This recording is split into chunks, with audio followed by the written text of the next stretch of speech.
Good morning. I hope you're having a wonderful day today. I'm going to pull up the straps to my dress so that nobody thinks I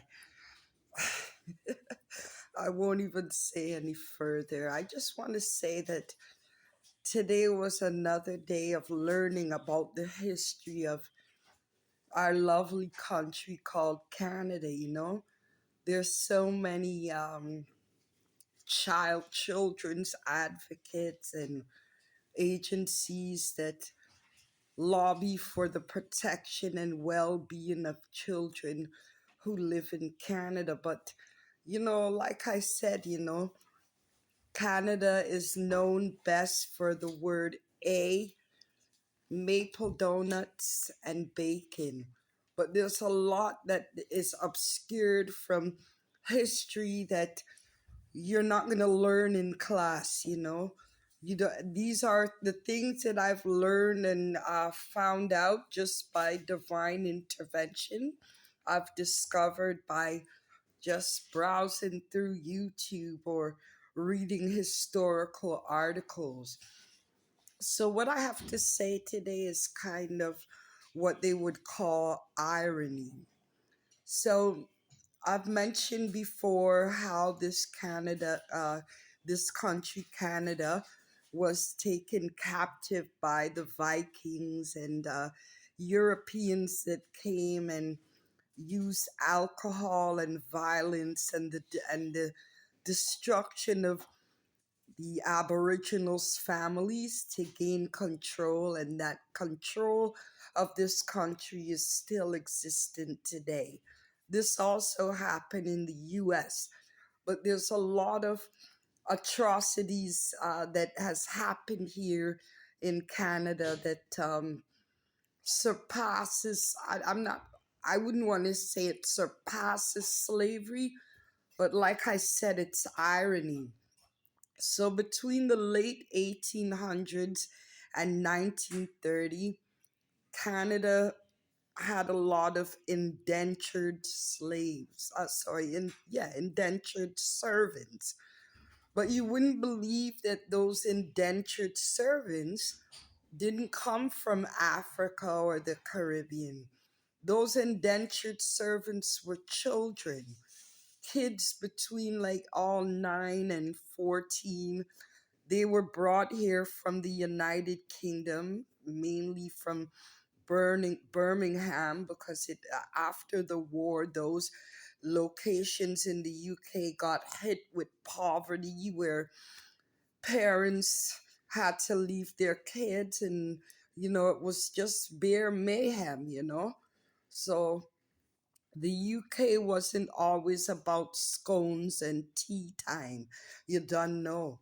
So, what Canada did, yes, I want you to read my lips. What Canada did, they started a program where all these orphaned and unwanted children who had to sleep in alleys and what have you, they were brought over here to Canada, predominantly like Nova Scotia, New Brunswick, and Ontario, to work on the farms. And I don't mean like just an hour or two. Yes, go pick strawberries. I mean some hardcore labor, some labor that's basically equal to when they sentence prisoners to life plus hard labor, that type of labor you don't know. Anyways, fast forwarding a bit, I listened to the horrific living conditions and how these indentured children were treated in Canada, and it was terrible, just terrible. So when you see those commercials about it's from the dairy farm in Ontario and what have you, I hope the next time you see such commercials, you're going to remember that it all started with those indentured servant children from the United Kingdom. Some were abused both mentally, physically. Um, they went through a lot. It brought tears to my eyes. But what I want to say is this, these kids were separated from their families, scattered. Siblings went to different locations. You know what I mean? So, fast forwarding today, the government of Canada is helping these kids to reunite and reconnect with family that they were severed from between the 1800s and 1930s. You know what I mean? What stood out for me in that documentary that I watched, these kids were called home children. What stood out for me is one guy who was subjected to being a home child, because that was their label.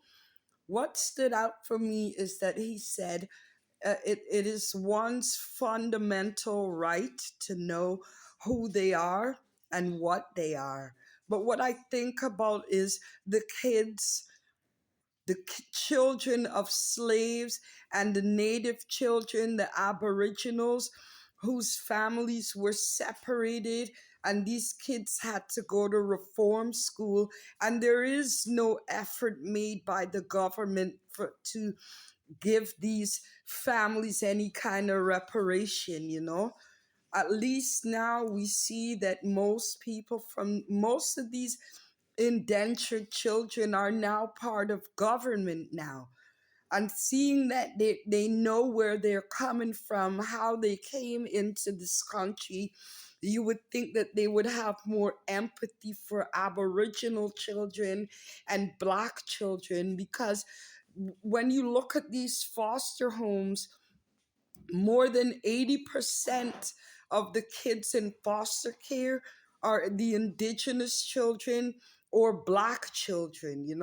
Like a certain particular ethnic group, I won't bother saying the name, they're accustomed to dismantling families, displacing families. But what victory do the aboriginal children get?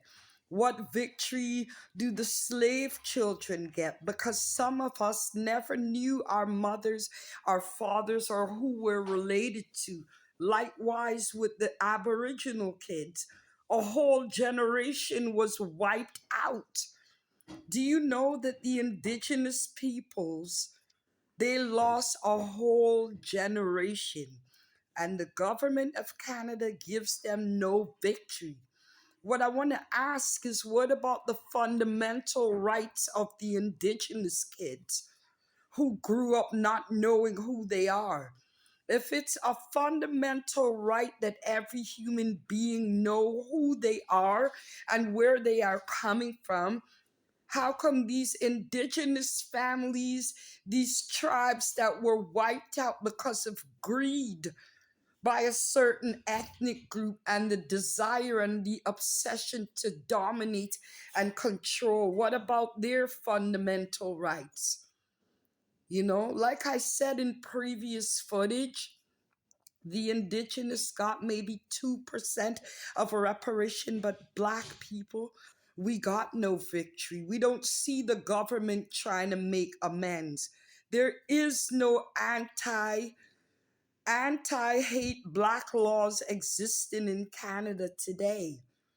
But you know what? The descendants of those indentured servants from the UK, that will never ever happen again. You'll never see any white children from the United Kingdom working 12 to 14 hours a day on any Canadian farm. But hear what?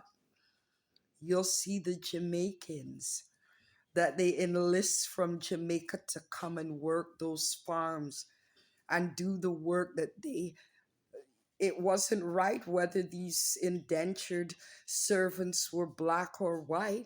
It wasn't right, but do you know it still exists today? You don't know. That guy is right though. Sometimes you need to know it is a fundamental right as a black person, as an indigenous person. Sometimes you need to sit and research who and what you are. And I'm researching where I am, what this country is. You don't know. Bless up yourselves.